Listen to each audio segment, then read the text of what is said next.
রমজান মাসে বিভিন্ন রাজনৈতিক দলের ইফতার বাংলাদেশে খুব নিয়মিত একটি পরিস্থিতি এবং নিয়মিত পরিবেশ, এবং এই পরিস্থিতি আমরা দেখি যে বিভিন্ন দল বিভিন্নভাবে ইফতার আয়োজন করে এবং পুরো রমজান জুড়েই সেই ইফতার আয়োজনগুলোতে রাজনৈতিক দলের নেতারা যোগ দেন, বিভিন্ন সামাজিক সাংস্কৃতিক সংগঠনের লোকরা যোগ দেন, ব্যবসায়িক সংগঠনের লোকরা যোগ দেন। এবং ইফতার মাহফিল শুধুমাত্র যে রাজনৈতিক দল বা ব্যবসায়িক সংগঠন বা সামাজিক সাংস্কৃতিক সংগঠনের মধ্যে হয় তা না, অধিকাংশ প্রতিষ্ঠানেরই এই ইফতার মাহফিল আয়োজনের অভিজ্ঞতা আছে এবং আয়োজন করা হয়। যে বিষয়টি আমরা বলতে পারি যে ইফতার মাহফিলের মাধ্যমে এক ধরনের রাজনীতিও চলে বাংলাদেশে, এবং ঠিক এই মুহূর্তে আওয়ামী লীগের পতনের পরের যে রাজনীতি, সেই রাজনীতি এবং আওয়ামী লীগের যখন ক্ষমতায় ছিল তখনকার রাজনীতি, দুই রাজনীতিতে ইফতার মাহফিল আমরা দেখছি। যদি এখন নতুন বাংলাদেশ বলা যাচ্ছে, সেই কারণে এই সময়ের যে ইফতার মাহফিল, সেই ইফতার মাহফিলের আয়োজনগুলো একটু অভিনব। দর্শক, ইস্পাহানি মির্জাপুর জিরাওয়ার আপনাদেরকে স্বাগত জানাচ্ছি। আজকে আমরা যে বিষয়টি ঠিক করেছি সেটি হলো ইফতার কূটনীতি ও সমসাময়িক প্রসঙ্গ। ইফতার কূটনীতির নামটি দিয়েছি এই কারণে যে ইফতার মাহফিল আমরা এর আগে দেখেছি যে রাজনৈতিক দলগুলো করেন, যেটি আমি একটু আগেও বললাম বিভিন্ন সংগঠন করেন, কিন্তু বাংলাদেশের ইতিহাসে এই প্রথম দেখা গেল যে বাংলাদেশের সরকার প্রধান জাতিসংঘের মহাসচিবকে নিয়ে গেলেন, এবং এটি এক ধরনের ডিপ্লোম্যাটিক মুভ, এবং এই ডিপ্লোম্যাটিক মুভমেন্টের কে আমরা ইফতার কূটনীতি বলতে পারি। দর্শক, এই আলোচনায় আমাদের সঙ্গে যুক্ত হয়েছেন ডক্টর মোহাম্মদ হাসনাত আলী, তিনি নওগাঁ বিশ্ববিদ্যালয়ের উপাচার্য, আপনাকে স্বাগত, এবং সিনিয়র সাংবাদিক লেখক মারুফ কামাল খান, আপনাকেও স্বাগত জানাচ্ছি। আমাদের বরাবরের মতোই অনুষ্ঠানটি বৈশাখী টেলিভিশনের ফেসবুক এবং ইউটিউব পেজে সরাসরি সম্প্রচারিত হচ্ছে। আপনারা চাইলে সেইখানে কমেন্টে আপনাদের মতামত জানাতে পারেন, আপনাদের কোনো মন্তব্য থাকলে, পরামর্শ থাকলে, প্রশ্ন থাকলে সেগুলো লিখতে পারেন। মূল আলোচনা শুরুর আগে শিরোনামগুলো দেখে আসব। সার্বভৌমত্ব ও নিরাপত্তা নিশ্চিতে সেনাবাহিনীকে প্রধান উপদেষ্টার নির্দেশ। সুষ্ঠু, অবাধ ও শান্তিপূর্ণ নির্বাচনের জন্য প্রস্তুত হতে বললেন পুলিশকে। রাজনৈতিক দলগুলো ঐক্যবদ্ধ থাকলে ষড়যন্ত্র কাজে আসবে না, বললেন তারেক রহমান। দেশে মুজিববাদী রাজনীতির অবসান হয়েছেন, জানিয়েছেন নাহিদ। আরেকটি অস্ত্র মামলায় হাইকোর্টের রায় বেকসুর খালাস লুৎফুজ্জামান বাবর। গ্রেনেড হামলা মামলার আসামি খালাসের বিরুদ্ধে রাষ্ট্রপক্ষের আপিল। আওয়ামী লীগ নেতা গোলাপের যুক্তরাষ্ট্রের অবৈধ সম্পদের বিবরণ দুদকের হাতে। সালমান এফ রহমানের বিরুদ্ধে 7,000 কোটি টাকা আত্মসাতের অভিযোগ। এবং সামাজিক বৈষম্য দূর করাই আগামী বাজেটের লক্ষ্য, বলেন অর্থ উপদেষ্টা। চালের দাম নিয়ন্ত্রণে কঠোর পদক্ষেপের হুঁশিয়ারি বাণিজ্য উপদেষ্টার।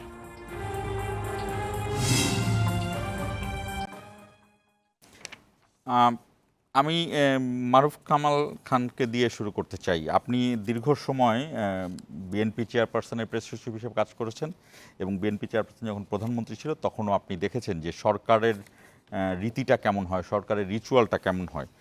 এই যে প্রধান উপদেষ্টা এই জাতিসংঘের মহাসচিবকে নিয়ে আমরা আজকের যে ইফতারগুলো হয়েছে সেগুলো আমরা কথা বলবো, তবে প্রধান উপদেষ্টার বিষয়টি নিয়ে আলোচনায় যাচ্ছি। সেটি হলো এই প্রধান উপদেষ্টার এই অ্যান্তনিও গুতেরেসকে নিয়ে 1 লাখ রোহিঙ্গাদেরকে নিয়ে এই যে ইফতার মাহফিল, এই জায়গাটিকে আপনি কিভাবে, মানে এই সিদ্ধান্তটিকে, সরকারের এই সিদ্ধান্তটিকে আপনি কিভাবে চিন্তা করেন বা কিভাবে মূল্যায়ন করেন? ধন্যবাদ। এটা তো অবশ্যই ইতিবাচক একটি সিদ্ধান্ত, কেননা আমরা জাতি হিসেবে একটা দুর্বহ সমস্যা আমাদেরকে মোকাবেলা করতে হচ্ছে অনেক দিন ধরেই।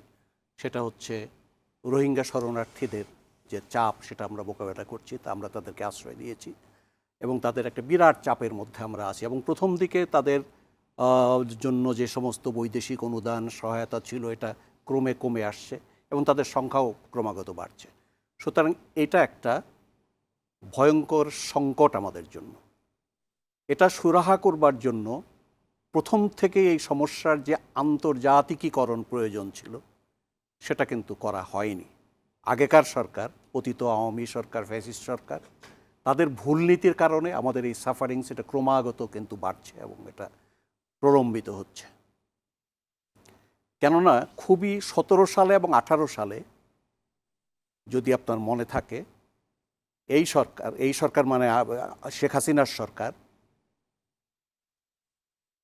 বর্মার যে সামরিক জান্তা তাদের সঙ্গে কিন্তু পরপর 17 সালে একটা 18 সালে একটা চুক্তি করেছিল এই রোহিঙ্গাদের ব্যাপারে, এবং সে চুক্তি একটা সর্বনাশা চুক্তি। এই চুক্তিতে এই সমস্যাটিকে দ্বিপক্ষীয় সমস্যা হিসাবে বলা হয়েছিল, এবং সেই চুক্তিতে এই সমাধানের কর্তৃত্ব প্রায় পুরোটাই বর্মী জান্তার হাতে ছেড়ে দেওয়া হয়েছিল। ফর দ্যাট রিজন ওই সময়ে যুক্তরাষ্ট্র, ইউরোপ, জাতিসংঘ, মানবাধিকার সংস্থাগুলো তারা নানাভাবে একটা চাপ তৈরির যে প্রক্রিয়া শুরু করেছিল, সে প্রক্রিয়ায় এই উদ্যোগ একেবারে পুরোপুরি পানি ঢেলে দেয়। আন্তর্জাতিকীকরণ না করার কারণে কিন্তু এই সমস্যা আজকে জটিল থেকে জটিলতর হয়েছে, এবং এটা কিন্তু দ্বিপক্ষীয়ভাবে আমরা কোনো সুরাহা করতে পারিনি, কোনো সমাধান এটা করতে পারিনি। এবং এটা এক সময়ে এই রোহিঙ্গা সমস্যা তো আজকের না, প্রেসিডেন্ট জিয়াউর রহমানের সময় একবার এই সমস্যা সৃষ্টি হয়েছিল, বেগম খালেদা জিয়ার সময় একবার সৃষ্টি হয়েছিল। তখন কিন্তু এই সমস্যাটা মোটামুটি দ্বিপক্ষীয়ভাবে সমাধান করা হয়েছিল। জিয়াউর রহমান যেমন আশ্রয় দিয়েছিলেন, আবার প্রত্যাবাসনেও ব্যবস্থা করতে পেরেছিলেন। কিন্তু তখনকার বাস্তবতা এবং আজকের বাস্তবতা যে এক না, এটা কিন্তু শেখ হাসিনা বোধগম্যতার মধ্যে আসেনি, তিনি বুঝতে পারেননি। তিনি মনে করেছিলেন এভাবেই বোধহয় করা সম্ভব, কিন্তু পরিস্থিতি কিন্তু অনেক বদলে গেছে। ওই সময়ে যে বর্মার কিন্তু চীনের সঙ্গে যে সম্পর্ক, সেটা ওই সময়ে ওই পর্যায়ে ছিল না। বাংলাদেশ এবং বর্মার সঙ্গে একটা সমান্তরাল সুসম্পর্ক গণচীন। আমি একটা বিষয় আপনার কাছে উল্লেখ করতে চাই যে ঠিক এই মুহূর্তে ডক্টর ইউনূসের যেই মুভমেন্টটা, আমি যেটা বললাম যে ডিপ্লোম্যাটিক মুভমেন্ট, অনেকে বলছেন আর কি যে এটি একটা অন্য ধরনের অভিনব একটি কূটনৈতিক প্রজ্ঞা ডক্টর ইউনূস দেখালেন গুতেরেসকে, এবং গুতেরেস মানে ডক্টর ইউনূসের সাথেও সেই রকমের সম্পর্কের জায়গা থেকেই এরকমের একজন ভিভিআইপি মানুষ সে সেখানে চলে গেল এবং ইফতারে যোগদান করলো। এই জায়গা থেকে বাংলাদেশের এই রোহিঙ্গা সংকটের অ্যাসপেক্ট কি হতে পারে বা প্রসপেক্ট? আমি যেটা মনে করি সেটা হচ্ছে রোহিঙ্গা সংকটে এত জটিল আকার ধারণ করেছে, এটা যে কালকেই সমাধান হয়ে যাবে এবং দ্রুত ওভারনাইট হবে না, এটা সমাধান হতে, কারণ অনেকগুলো ইস্যু এর সঙ্গে যুক্ত হয়ে গেছে। কেননা আজকে কিন্তু যে জায়গায় বাংলাদেশ বর্মার সঙ্গে আমি যেটা বলছিলাম চুক্তি করেছিল 17 এবং 18 সালে, তাতে কিন্তু কাদেরকে নেবে, কত সংখ্যা করে ফেরত নেবে, সেটা কিন্তু স্বেচ্ছাধীন করা হয়েছিল বর্মী জান্তার। তারা বলেছিল যে মাসে 300 করে ফেরত নেবে, তার মানে এটা তো ওই 86 সাল পর্যন্ত চলবে। তো এই যে করা হয়েছে, এবং কারা এই কাদেরকে ফেরত নেওয়া হবে সেটা তারা নির্ধারণ করবে, এটার কারণে একটা জটিল হয়ে গেছে। তারপরে এখন তো আরও জটিলতর হয়ে গেছে, কেননা আপনি জানেন যে ওইখানে এই সীমান্ত এলাকায় এবং আরাকান অঞ্চল, এটা তো আরাকান আর্মির দখলে প্রায় চলে গেছে। ফলে এখন ওই বর্মী জান্তার কিন্তু পুরোপুরি কর্তৃত্ব নাই, এবং বর্মী জান্তা বা বাংলাদেশ বিশ্বের ইতিহাসে কিন্তু এই সমস্যা কিন্তু একটা জটিলতর সমস্যা। এই কারণে যে অন্যান্য দেশের যে শরণার্থী সমস্যা, সেটা কিন্তু তারা ফেরত নেয়, সেই দেশ ফেরত নেয়, কিন্তু এটি বর্মী জান্তা কিন্তু রোহিঙ্গাদেরকে বর্মার নাগরিক হিসেবেই স্বীকার করে না। তো সুতরাং তাদের নাগরিক স্বীকৃতির ব্যাপার আছে, তাদের ভূমির অধিকারের ব্যাপার আছে, তাদের নিরাপত্তার ব্যাপার আছে, এগুলো নিশ্চিত না করে তো ফেরত দেওয়া যাবে না, এটা একটা ব্যাপার। আরেকটা ব্যাপার আছে, সেটা হচ্ছে এটা দ্রুত সমাধান হবে না, এটা সমাধানের জন্য আরও অনেক চেষ্টা করতে হবে, অনেক পথ আমাদেরকে পাড়ি দিতে হবে। কিন্তু এই সমস্যার আরেকটা মাত্রা আছে, সেটা হচ্ছে ইমিডিয়েট যেটা সমস্যা জটিল হয়েছে, সেটা হচ্ছে এটার যে তাদের ভরণ পোষণের যে, এটা কিন্তু এই এপ্রিল মাস থেকে $12.5 থেকে মাসিক বরাদ্দ $6 নেমে আসছে। এটা একটা ভয়ঙ্কর অবস্থা। হ্যাঁ, অনেকে বলছিলেন যে এটা এক ধরনের ফরগটেন মেমোরিতে পৌঁছে গেছে। হাসনাত আলী, আপনার মন্তব্যটি কি? এই যে বিষয়টি জানতে চাইলাম যে ডক্টর ইউনূস যে গুতেরেসকে নিয়ে ইফতার করালেন এবং সেই জায়গাতে যেটি মারুফ কামাল খান শেষ করলেন, যে ভরণ পোষণের যে জায়গাটায় সংকট তৈরি হয়েছিল, এত বিপুল সংখ্যক জনগোষ্ঠীকে খাওয়ানো পড়ানো, সেই জায়গাটা কি সেই জায়গাতে আমরা কিছুটা সুবিধা পাবো কিনা এই কূটনীতির মাধ্যমে? ধন্যবাদ আপনাকে, ধন্যবাদ আমার বিজ্ঞ সহ আলোচক মারুফ কামাল ভাই, যাকে আমরা সোহেল ভাই নামে পরিচিত আর কি। দীর্ঘদিন পর ওনার সাথে দেখা হলো, এই সুযোগ করে দেওয়ার জন্য আপনাকে, বৈশাখী পরিবারকে ধন্যবাদ জানাচ্ছি। দেখেন, আপনি যেমনটি বলছিলেন যে ইফতার 1 লক্ষ লোককে, এটা আমি অবাক হইনি, বরং অতীতে কেন হয়নি সেটা নিয়ে আমি মাঝে মাঝে খুব আশ্চর্য হই। 90% মুসলমান যে দেশে, সেই মুসলমানদের রোজা, ইফতার, সেহরি, তারাবি নিয়ে উৎসব হবে না, এমনটি বোধহয় ভাবাটা না ভাবাটা একেবারেই অমূলক আর কি। সেক্ষেত্রে অধ্যাপক ইউনূস তো সাহসী উদ্যোগ নিয়েছেন, আমি ওনাকে সাধুবাদ জানাই, শ্রদ্ধা জানাই যে উনি মুসলমানদের অন্যতম একটি ধর্মীয় মাস, যে মাসের শেষে সিয়াম সাধনার পরে যে ঈদ উৎসব, সেই উৎসবের আগে একজন আন্তর্জাতিক নেতাকে নিয়ে এসে একটি বাংলাদেশের জন্য অর্থনৈতিক, সামাজিক এবং পারিপার্শ্বিক যে ভূ রাজনৈতিক যে সংকট তৈরি করা হয়েছে, মারুফ ভাই যেভাবে বলছিলেন যে শেখ হাসিনার ব্যর্থ পররাষ্ট্রনীতির কারণে এবং ভারত তোষণ নীতির কারণে, যে আন্তর্জাতিক বা বহুপাক্ষিক আলোচনার মধ্য দিয়ে সমাধান না করে ভারতকে খুশি করা বা চায়নাকে খুশি করার মানে একটা দৃষ্টিভঙ্গি নিয়ে দ্বিপাক্ষিক আলোচনার মধ্য দিয়ে পরিস্থিতিটাকে যে দীর্ঘায়িত করা হলো, তার কুফল কিন্তু আমরা ভোগ করছি। এই আলোচনার মধ্য দিয়ে কতটা অর্থনৈতিক সংকট বা সামাজিক সংকট থেকে বাংলাদেশ উত্তরণ করবে তার চেয়ে সেটা সময় বলে দেবে।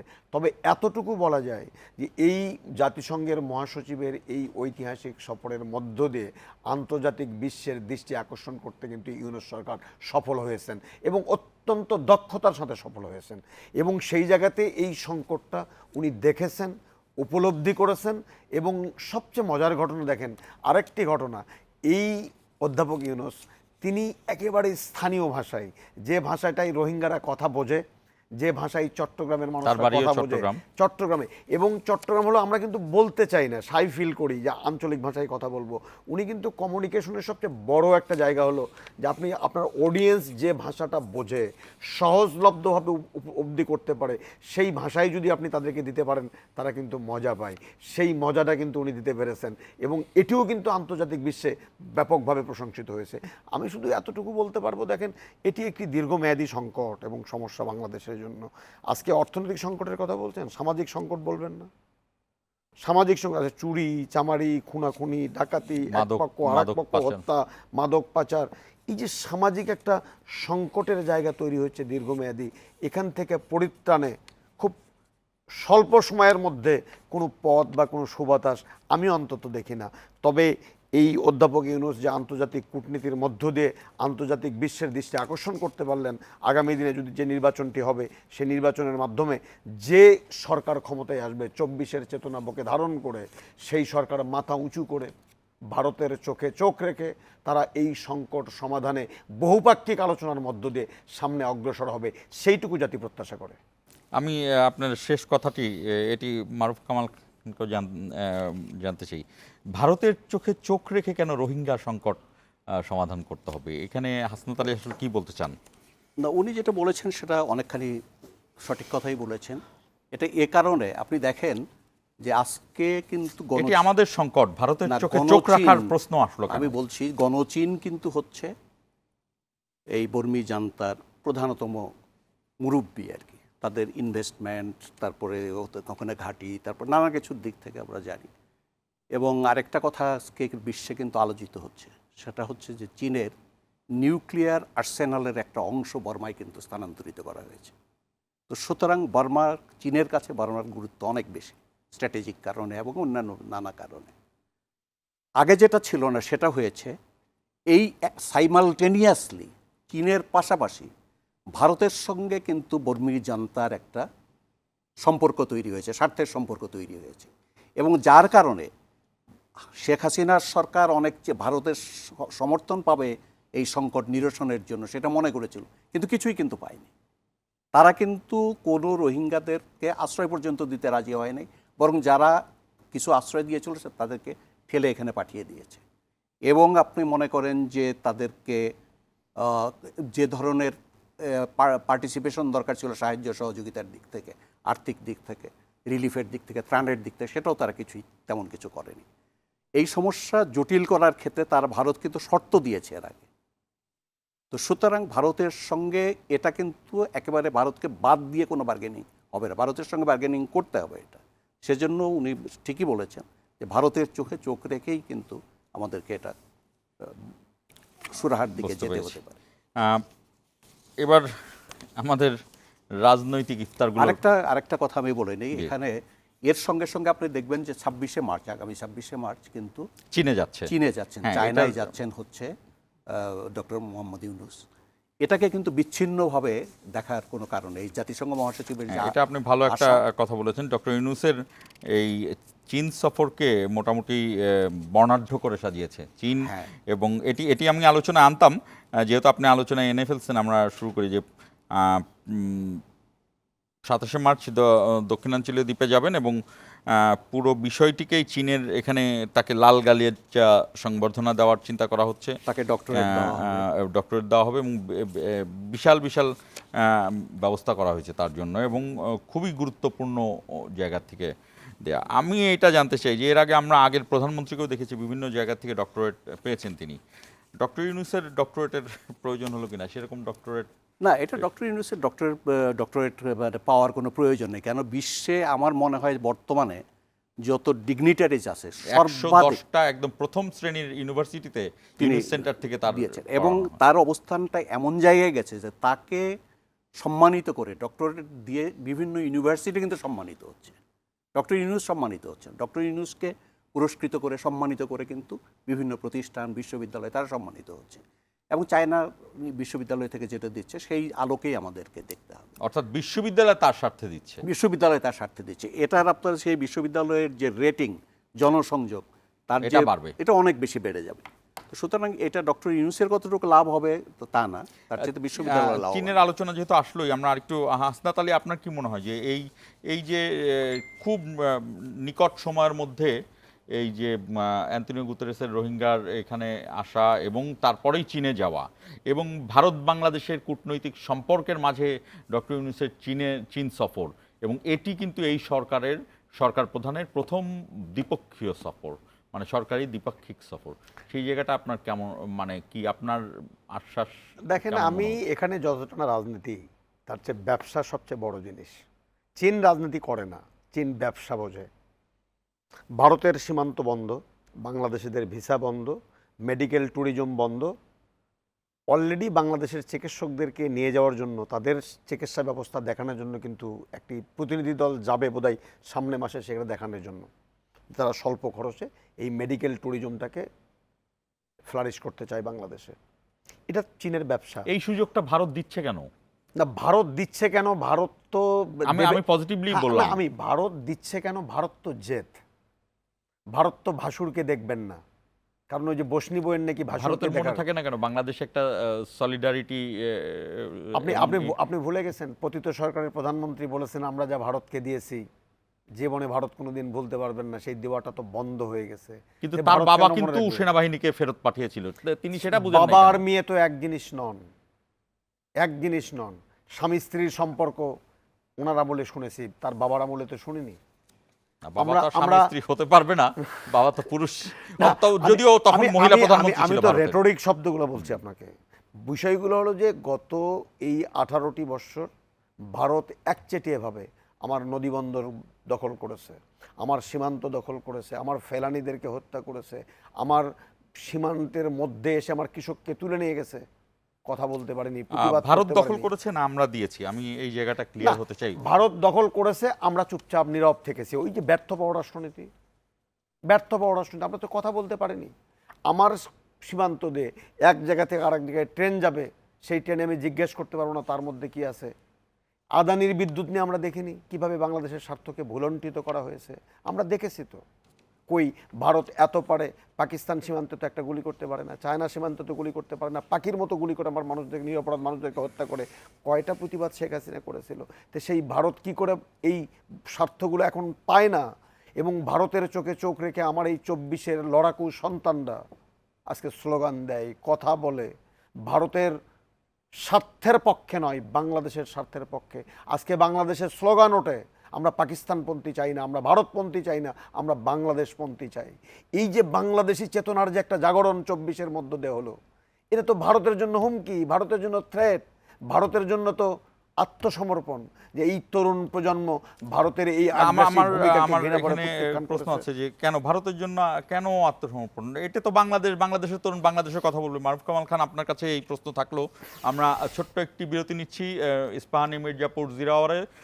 দর্শক, আমাদের অনুষ্ঠানটি বরাবরের মতো ফেসবুক এবং ইউটিউবে প্রচারিত হচ্ছে, আপনারা চাইলে সেখানে কমেন্টের মাধ্যমে আপনাদের মন্তব্য জানাতে পারেন।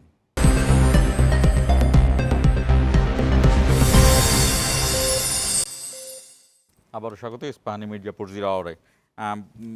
মারুফ কামাল, আমরা আমাদের আলোচনাটি গিয়েছে যে বাংলাদেশে এখন ভারতের চোখে চোখ রেখে কথা বলে তরুণরা, এটি ভারতের খারাপ লাগে, এই বিষয়ে আলোচনা হচ্ছিল। ভারতের খারাপ লাগার তো কোনো সুযোগ নেই, কারণ বাংলাদেশের তরুণরা বাংলাদেশের কথা বলবে, তারা তো ভারতের কথা বলবে না।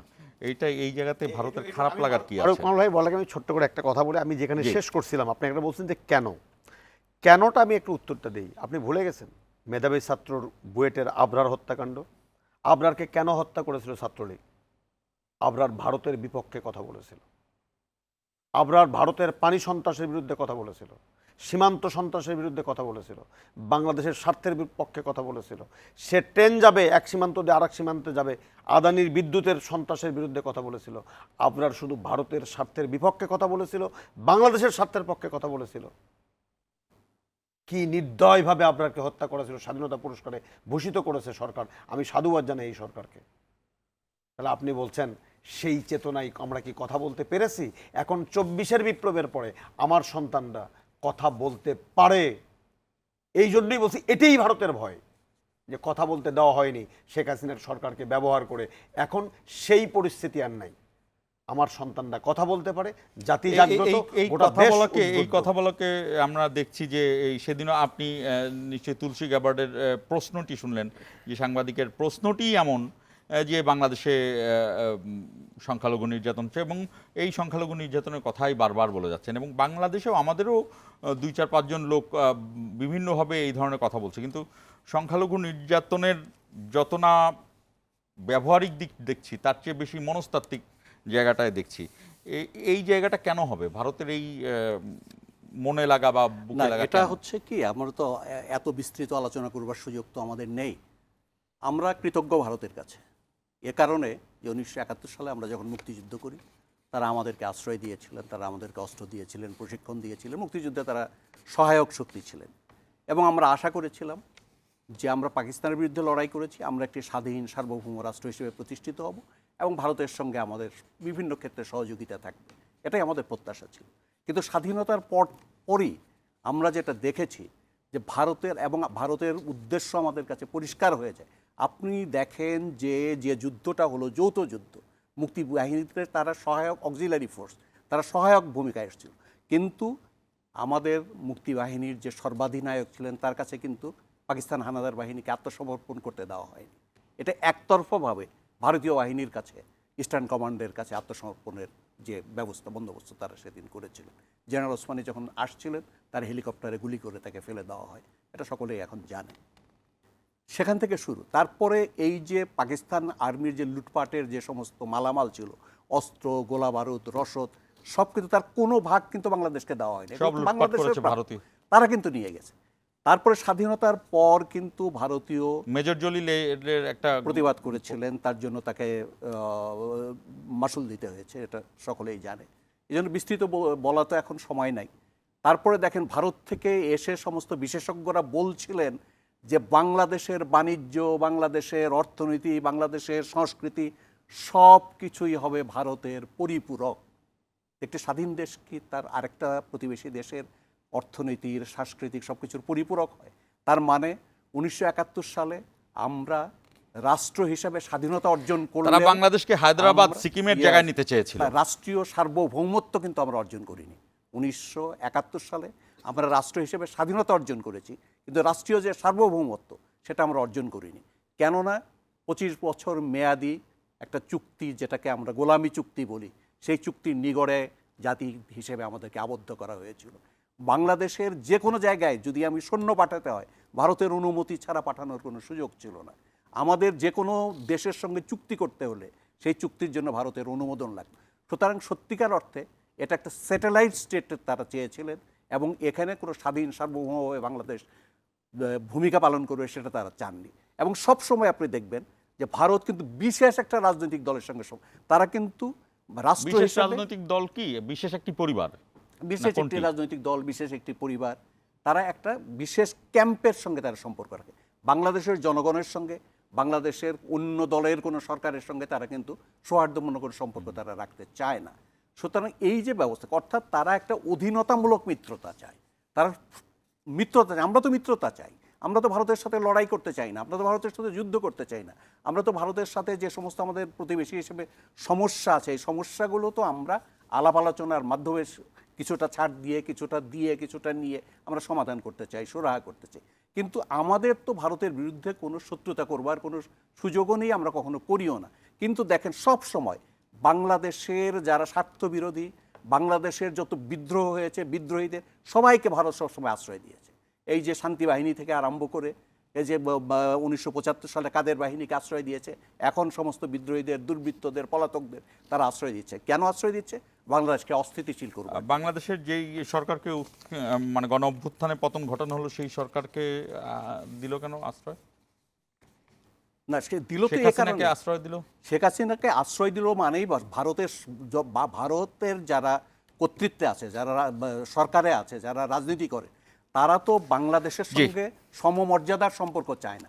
তার একটা বিশেষ দলের সঙ্গে সম্পর্ক চায়, একটা আমরা অধীনতামূলক। এই আলোচনার জায়গাটা এসেছিলাম হলো যে চীনে গেলে ডক্টর ইউনূস যদি যেহেতু 26 তারিখে চীনে যাচ্ছে, সেই জায়গাটা বাংলাদেশের প্রসপেক্টটা কি দেখছেন? যে বাংলাদেশের ব্যবসায় সেটি আসবে, এটি মোটামুটি জানা গেছে যে বেশ কয়েকটি কোম্পানি ইতিমধ্যে চুক্তির কথা আগ্রহ প্রকাশ করেছে। কিন্তু চাইনিজ অ্যাম্বাসেডর একটা কথা আমি মনে করে দিই, কয়েকদিন আগে তিনি নিজে সরাসরি বলেছেন যে বাংলাদেশের সাথে সামরিক বিভিন্ন আরও বেশ কিছু চুক্তি এগিয়ে নিতে চাই আমরা। এই জায়গাটাকে হাসনাত আলী আপনি কেমন মনে করছেন? সেই জায়গাতে দেখেন, বাংলাদেশের চীনের এই সাথে আঞ্চলিক নিরাপত্তার জায়গাটা উন্নত হবে কিনা? না, নিঃসন্দেহে। কারণ চীনের সাথে আমাদের সম্পর্ক পরীক্ষিত। ভারত একপক্ষীয়ভাবে সম্পর্ক তৈরি করে তারা বিভিন্নভাবে আমাদেরকে শোষণ করেছে, আমরা শোষিত হয়েছি, শোষিত হতে দিয়েছে পতিত সরকার। সেক্ষেত্রে চায়নার সাথে এই সফরের মধ্য দিয়ে বাংলাদেশের প্রাপ্তিটা অনেক। 1 নম্বর কথা হলো যে ভারত কিন্তু এখন পর্যন্ত এক ধরনের চাপে রাখার নীতিতেই অবস্থান নিয়েছে বাংলাদেশকে। ভারত এখনও মানতেই পারে না, ভারতের মিডিয়ারা এখনও বিশ্বাসই করতে পারে না, মেনেই নিতে পারে না যে বাংলাদেশে শেখ হাসিনা ক্ষমতায় নেই। আপনি যে ধর্মীয় কথা বলছেন, ধর্মীয় উস্কানি দিচ্ছে তারা, যেটা বাংলাদেশে ঘটেনি। অতীতের ফুটেজ দেখিয়ে তারা বর্তমানের ফুটেজ বলে তারা চালিয়ে দিতে যাচ্ছে। তারা অধ্যাপক ইউনূসকে মৌলবী বলছে, মৌলানা বলছে, তুচ্ছ তাচ্ছিল্য আমি করছে। একটু যদি এমন আপনার একটি এটার সাথে প্রেক্ষাপটে যুক্ত করি, তুলসী গ্যাবার যখন এই বক্তব্যটা বললেন, তখন নাগপুরে কি হচ্ছে ভারতের? না, শুধু নাগপুরে কেন, ভারতে তো অনেক কিছুই হচ্ছে। মণিপুরে কি হচ্ছে? মণিপুরে কি হচ্ছে? উলঙ্গ করে রাস্তায় হাঁটানো হচ্ছে। বিষয়গুলো তো এগুলা ভারতীয় ষড়যন্ত্রের একটি এবং অংশ। দুটোই সাম্প্রদায়িক। হ্যাঁ, সাম্প্রদায়িক এগুলো অংশ। এই চীন সফরের মধ্যে চীনের যে আগ্রহটা, সেটা কিন্তু যে কোনো সময়ের চেয়ে সবচেয়ে কিন্তু বেশি এবং সিগনিফিক্যান্ট।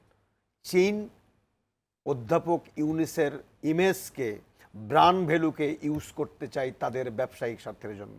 আমরা, এবং আমি বিশ্বাস করি যে অধ্যাপক ইউনূস স্যার তার ব্র্যান্ড ভ্যালু ওখানে দিতে যাচ্ছেন না, বরং উনি চায়নাকে বাংলাদেশের অকৃত্রিম বন্ধু হিসেবে পাওয়ার ক্ষেত্রে উনি একটি গুরুত্বপূর্ণ ভূমিকা রাখবেন, যার মধ্য দিয়ে ভারতের যে আগ্রাসী পররাষ্ট্রনীতি বাংলাদেশ থেকে শোষণ করার, তার ক্ষেত্রে চীনের যে সাপোর্টটা, সেই সাপোর্টটা কিন্তু তাদেরকে আরেকটু ভারতকে পিছিয়ে দিতে পারে। এবং আন্তর্জাতিক বিশ্বে ভারত অনেকাংশে কিন্তু একঘরা, কোনো প্রতিবেশীর সাথে তার কোনো সুসম্পর্ক নেই, একদমই নেই। একমাত্র ছিল বাংলাদেশ।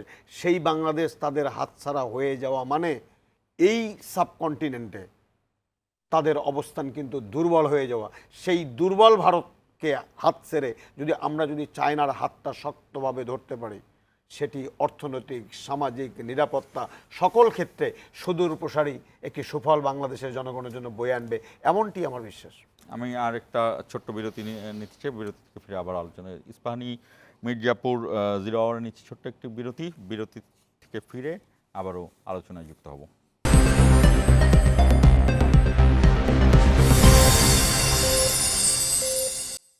দর্শক, ইস্পাহানি মির্জাপুর 0 আওয়ারে আবারও স্বাগত জানাচ্ছি। আমরা যে আলোচনাটি ছিলাম, ইফতার কূটনীতির থেকে আমরা চীনের কথা বললাম, এবং চীন সফরে বেশ কয়েকটি ঘটনা ঘটতে যাচ্ছে, তার মধ্যে আমরা ব্যবসার দিকটাই বেশি দেখছি। আরেকটি বিষয় আমরা এনেছিলাম শেষ দিকে, যে ভারত বাংলাদেশের সম্পর্কে অনেক ধর্মীয় আঘাত, অনুভূতি, সংখ্যালঘু সাম্প্রদায়িকতার কথা বলে, কিন্তু ভারতের নাগপুরে ভারতের মণিপুরে, ভারতের অরুণাচলে কি ঘটছে সেই জায়গাটায় আমরা কিছু কথা বলছিলাম। এখন আমরা নিজেদের যে ইন্টারনালি যেই ঘটনা ঘটছে, যে জাপার একটি ইফতার অনুষ্ঠান ছিল, এটা নিশ্চয়ই আপনারা জানেন যে উত্তরায় একটি ইফতার অনুষ্ঠান ছিল, তবে সেখানে একটু বেশ কিছু হামলার ঘটনা ঘটে, ইফতারটি বানচাল হয়। এই একটি বিষয়। আরেকটি বিষয় হলো যে আজকে রাজনীতিবিদদের সম্মানে বিএনপির ইফতার মাহফিল ছিল, সেখানে তারেক রহমান কথা বলেন এবং নাহিদ ইসলাম কথা বলেন, তারা ঐক্যের বিষয়ে জোর দেন, মির্জা ফখরুলও কথা বলেন। আরেকটি বিষয় জানাতে চাই, সেটি হলো আগামীকাল, অর্থাৎ বৃহস্পতিবার, আগামীকাল না, এখন বৃহস্পতিবারে পড়ে গেছে, বৃহস্পতিবার থেকে হলো সংলাপ শুরু হচ্ছে আবারও ঐক্যমত্য কমিশনের। এবং এই ঐক্যমত্য কমিশনের এই সংলাপেই সম্ভবত রাজনৈতিক দলগুলো তারা কি কি চায় সেটি লিখিত দিবে। আপনি দীর্ঘ সময় বিএনপির সঙ্গে, বিএনপির যে রাজনীতি, বিএনপির যে রাজনীতির পলিসি, এই জায়গাগুলো আপনি জানেন। আমরা সাধারণভাবে বিএনপিকে দেখছি নির্বাচন চাচ্ছে সে, কিন্তু এটা মোটা দাগে, কিন্তু ব্যাখ্যা যদি দিতে যান, বিএনপি আসলে কি কি দিকে, কোন কোন দিকে গুরুত্ব আরোপ করবে এই ঐক্যমত্য কমিশনের আলোচনায়? না, ঐক্যমত্য কমিশনের আলোচনা তো খুব সুনির্দিষ্ট এবং সুস্পষ্ট। এটা হচ্ছে যে এই সরকার কিন্তু এটা বলে নাই যে আমরা সমস্ত সংস্কার এখনই করে ফেলবো, এটা বলেন। তারাও কিন্তু একই কথাই বলেছে যে একটি সুষ্ঠু, অবাধ, নিরপেক্ষ নির্বাচন নিশ্চিত করবার জন্য যতটুক সংস্কার প্রয়োজন সেই সংস্কারগুলো তারা করবেন, এবং সেটা করবেন ঐক্যমতের ভিত্তিতে। কোন কোন ক্ষেত্রে, কোন কোন অঙ্গনে কতটুকু সংস্কার দরকার, এটা রাজনৈতিক সমস্ত স্টেক হোল্ডাররা বসে আলাপ আলোচনা করে ঐক্যমত্য তৈরি করে তারা সেটা করবেন। আর বাকি যেটা তারা চাইছেন, সরকার যেটা চাইছেন, সেটা হচ্ছে যে বাকি অন্যান্য বিষয়ে একটা জাতীয় চার্টার, একটা ন্যাশনাল চার্টার তৈরি করা, যে আমরা এই বিষয়ে সংস্কার করার ব্যাপারে ঐক্যমত্য আমাদের মধ্যে হলো, জাতীয় ঐক্যমত্য প্রতিষ্ঠিত হলো, এবং আমরা যারাই সরকারে আসবে তারা সেই ঐক্যমত্য ভিত্তিতে ওই সংস্কারগুলো তারা করবে। কারণ এটা তারা বলছে, তাদের যুক্তিটা হচ্ছে এই যে একটি নির্বাচিত সরকার মানে হচ্ছে একটি দলীয় সরকার।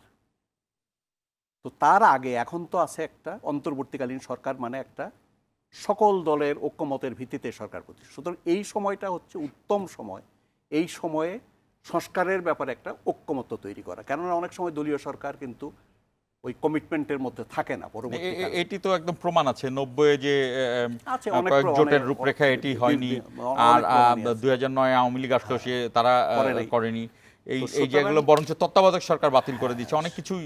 সেই জন্য তারা যেটা বলছে যে একটা সমঝোতা করা, একটা ঐক্যমত তৈরি করা, যে আমরা যারাই ইলেক্টেড হয়ে আসুক তারাই কাজগুলো করবে, আর তার আগে কতটা এই নির্বাচনের জন্য প্রয়োজন সেটা তারা করবে। এবং এখানে তো কেউই দ্বিমত পোষণ করছে না। আর বিএনপি যেটা একটা রাজনৈতিক দল হিসেবে দেশের মানুষ দীর্ঘদিন ভোট দিতে পারে না, ভোট হয় নাই, নির্বাচন হয় নাই, 2-3 জেনারেশন নির্বাচন থেকে বঞ্চিত আছে, ভোটাধিকার থেকে বঞ্চিত হয়েছে, সারা দেশের মানুষই বঞ্চিত হয়েছে। বিশেষ করে যারা কয়েক বছর আগে থেকে ভোটার হচ্ছে, নতুন ভোটাররা তো 2-3 ইলেকশনে ভোটই দিতে পারে না, এবং তারা এটা বলছে। এবং খুব একটা ক্রুশিয়াল সময় যাচ্ছে, সুতরাং একটা দায়িত্বশীল, জবাবদিহিতামূলক, গণতান্ত্রিক, প্রতিনিধিত্বশীল সরকারের দাবি তাড়াতাড়ি করা দরকার, সেটা বিএনপি বলছে। কিন্তু যে টাইম ফ্রেম সরকারের তরফ থেকে দেওয়া হচ্ছে, যে ডিসেম্বর মাসের মধ্যে অথবা আগামী বছরের জুন মাসের মধ্যে, সেটা তো বিএনপি ডিসএগ্রি করে নাই। সুতরাং এখানে কোনো দ্বিমত নাই। আমার মনে হয় এটা একটা সমঝোতা হয়ে যাবে, এবং ঐক্যটা খুব বেশি দরকার, রাজনৈতিক দলগুলোর মধ্যে ঐক্যটা খুব বেশি দরকার। আমরা খুব ক্রুশিয়াল সময় অতিক্রম করছি, এই সময় জাতীয় ঐক্য দরকার কতগুলো সুনির্দিষ্ট বিষয়। বুঝতে পেরেছি। আমি যদি এই কমিশনে কিছু যে বিষয়গুলো লিখিত হবে, যেটি আগামী নির্বাচিত সরকার সেটিকে এগিয়ে নেবে। জনগণ এর আগেও নির্বাচিত সরকার দেখেছে অনেক কিছু, যেটি আমি প্রশ্ন করেছিলাম, এগিয়ে নেয়নি। এবার বিশ্বাস কেন করবে? এই কারণে কিন্তু ছাত্ররাও এক ধরনের কথা বলছে। চমৎকার প্রশ্ন। কিন্তু বিশ্বাস করা ছাড়া তো কোনো পথ নেই। কারণ আপনি যদি এই সংস্কারকে সামনের দিকে এগিয়ে নিয়ে যেতে চান, তো যে কোনো নির্বাচিত সরকারই হলো একমাত্র ভরসা। আপনি যে সংস্কারের কথাগুলো বলছেন খুবই দরকার, খুবই প্রয়োজনীয়। সংস্কার ছাড়া তো জনগণের ভোটাধিকার আপনি ফিরে দিতে পারবেন না। আপনাকে করতে হবে। কিন্তু এই সংস্কারের বৈধতা দেবে কে? সংসদ। সেই সংসদ কাদের দ্বারা গঠিত হবে? একটি সুষ্ঠু নির্বাচনের মাধ্যমে রাজনৈতিক দলের দ্বারা। অতএব বিশ্বাস রাখতে হবে।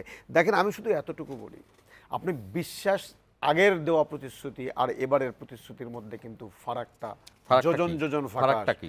ফারাকটা হলো যে আপনি আগে যেটা বাংলাদেশের ইতিহাসে, কেন বিশ্ব ইতিহাসে একটু নির্বাচনী ব্যবস্থার, সঠিক নির্বাচনী ব্যবস্থার বন্দোবস্ত পাকাপোক্ত করার জন্য এতগুলা মানুষের রক্ত দেন, আপনি নজির দেখাতে পারবেন না। আপনি 24-এর এই ত্যাগের পরে অধিকাংশ রাজনৈতিক দল কয়েকটি জায়গায় কিন্তু ঐক্যমত্য ইতিমধ্যেই হয়ে গেছে।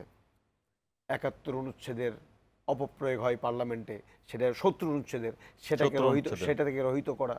প্রধানমন্ত্রী রাষ্ট্রপতির মধ্যে আকাশচুম্বী পার্থক্য ক্ষমতার ভারসাম্য, সোহেল ভাই জানেন, সেই ভারসাম্য কমিয়ে আনা, বিএনপির 31 দফাতেও আছে, কমিয়ে আনা, এবং আমাদের ঐক্যমত্যের জায়গা যেগুলো, এবং সংবিধানে বাংলাদেশের ইতিহাস বলে, নির্বাচনী ইতিহাস, যে কোনো দলীয় সরকারের অধীনে কখনো কোনো জাতীয় নির্বাচন সুষ্ঠু হয়নি। আমি কোনো রাজনৈতিক দলের নাম না রেখে শুধু বলতে চাই, ইভেন 73 সনের নির্বাচন পর্যন্ত সুষ্ঠু হয়নি। তাহলে ইতিহাস বলছে যে কয়টি নির্বাচন সুষ্ঠু হয়েছে অন্তর্বর্তীকালীন সরকার অথবা তত্ত্বাবধায়ক সরকারের অধীনে, তাহলে সংবিধানে এই তত্ত্বাবধায়ক সরকারের ব্যবস্থার একটি স্থায়ী বন্দোবস্ত করা ছাড়া আপনি করা হয়েছিল, তো করা হয়েছিল, আপনি রাখেননি, তো নষ্ট করে দিয়েছেন। এবং যেহেতু এই জন্যই কিন্তু ওই জনগণের এই জন্যই 15 বছর শোষণ শাসন করার পরেও পালিয়ে যেতে বাধ্য হয়েছে শেখ হাসিনা। আপনি কি আরেকবার পালাতে চান?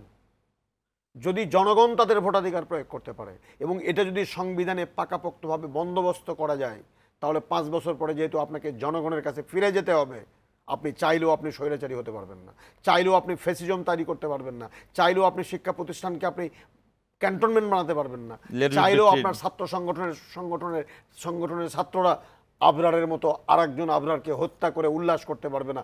ফিরে যেতে হবে 5 বছর পরে। 24-এর রক্ত, এই ঢাকার রাজপথে রক্তের গন্ধ কিন্তু এখনো শুকায়নি। আমি গতকালকে গিয়েছিলাম জিয়াউর রহমান ফাউন্ডেশনের উদ্যোগে ইফতার মাহফিল, তারেক রহমানের পাঠানো ইফতার মাহফিল দেওয়ার জন্য জাতীয় চক্ষু ইনস্টিটিউটে। চোখের সামনে দেখলাম 2টি চোখ অন্ধ হয়ে গেছে একজন তরুণ যুবকের, চাঁদপুর থেকে সে আসছে। চোখের সামনে দেখলাম একটি চোখে মাত্র 16% দেখতে পারে, আর কোনো দৃষ্টিশক্তি নাই। এরকম একটি বাংলাদেশ যারা তৈরি করে দিল, তাদের রক্তের সাথে বেইমানি করে আপনি আগামী দিনে দেশ পরিচালনা করবেন আর মানুষ আপনাকে মেনে নেবে, এমনটি ভাবার কোনো যুক্তি নাই। অতএব দিন শেষে রাজনীতিবিদদের প্রতি আস্থা আমাদেরকে রাখতেই হবে, গণতন্ত্রের জন্য, জনগণের সরকারের জন্য, সাংবিধানিক সরকারের জন্য, আইনের শাসন। আপনি একমত কিনা? জনগণের কি অবিশ্বাস আছে? একটু দ্বিমত পোষণ করি সেখানে, এই যে রাজনীতিবিদদের উপর আস্থা তো জনগণের রাখতে হবে। রাজনীতিবিদরাই তো রাজনীতিবিদদের উপর আস্থা রাখতে পারে না এই কারণে রাজনীতিবিদদের যদি রাজনীতিবিদদের উপর আস্থা থাকতো, তাহলে কেয়ারটেকার গভর্নমেন্টের সিস্টেমটা কিন্তু আসতো না। অর্থাৎ আমি রাজনীতিবিদ হয়ে আরেকটা রাজনৈতিক দলকে আমি কিন্তু বিশ্বাস করতে পারছি না যে সে সঠিকভাবে একটা সুষ্ঠু নির্বাচন তার তদারকিতে অনুষ্ঠিত। এখানে আমি একটি দলের পক্ষে বলবো না, তবে ফ্যাক্ট বলি। এখানে কিন্তু বিএনপি চেয়ারপারসন কিন্তু তত্ত্বাবধায়ক সরকারটিকে ঠিকই নির্বাচন করে গিয়ে সেটিকে প্রতিষ্ঠা করে তারপর পদত্যাগ করেছিলেন।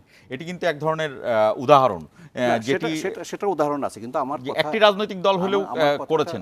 আমি যেটা বলতে চাই সেটা হচ্ছে এই যে সুষ্ঠু অবাধ নিরপেক্ষ নির্বাচনের জন্য এই দেশের মানুষ কিন্তু এইবারই প্রথম লড়াই করলো না, বারবার লড়াই করেছে, একবার না অনেকবার, এবং আমরা সেটা অর্জন করেছি।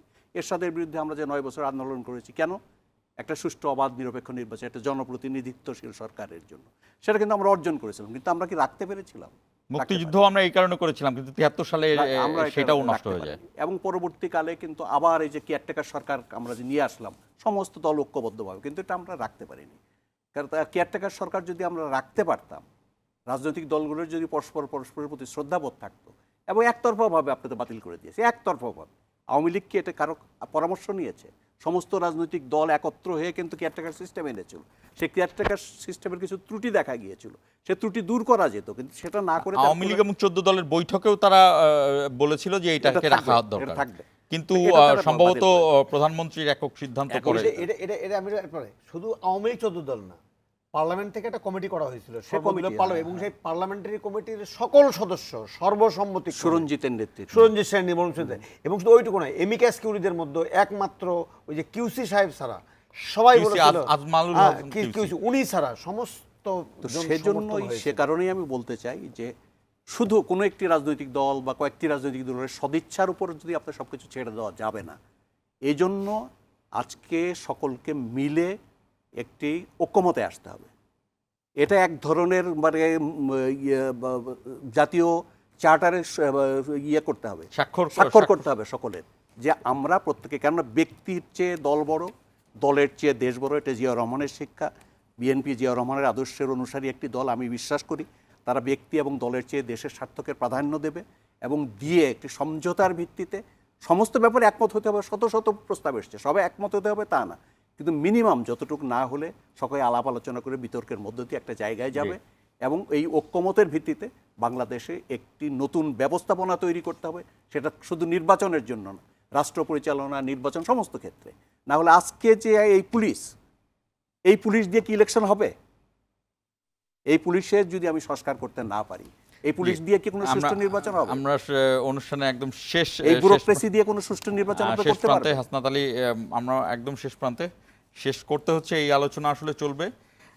দর্শক, যে কথাটি মারুফ কামাল বললেন, এই কথাটি খুবই সত্য যে বাংলাদেশের মানুষকে শুধুমাত্র ভোটাধিকারের জন্য বারবার আন্দোলন করতে হয় এবং এর চেয়েও সবচেয়ে বড় যে আক্ষেপের বিষয়, যে নির্বাচিত সরকার হিসেবে ক্ষমতায় গেলেও আমরা চোখের সামনে দেখেছি, বাংলাদেশের মানুষ চোখের সামনে দেখেছে যে সেই সরকার কিভাবে ফ্যাসিস্টে রূপান্তরিত হয়েছে এবং নির্বাচনী ব্যবস্থাটাকে ধ্বংস করে দিয়েছে। দেশের মানুষ এই জায়গাতে সবসময়ই সন্দেহের মধ্যে থাকে, অবিশ্বাসের মধ্যে থাকে। নিশ্চয়ই আগামীতে এমন একটি প্রক্রিয়া চালু হবে, সেই প্রত্যাশাটা থাকলেও ঐক্যমত্য কমিশন সেই জায়গাতে বাংলাদেশকে নিতে পারবে আশা করা যায়। সেই প্রত্যাশা রেখে শেষ করছি ইস্পাহানি মির্জাপুর 0 আওয়ার।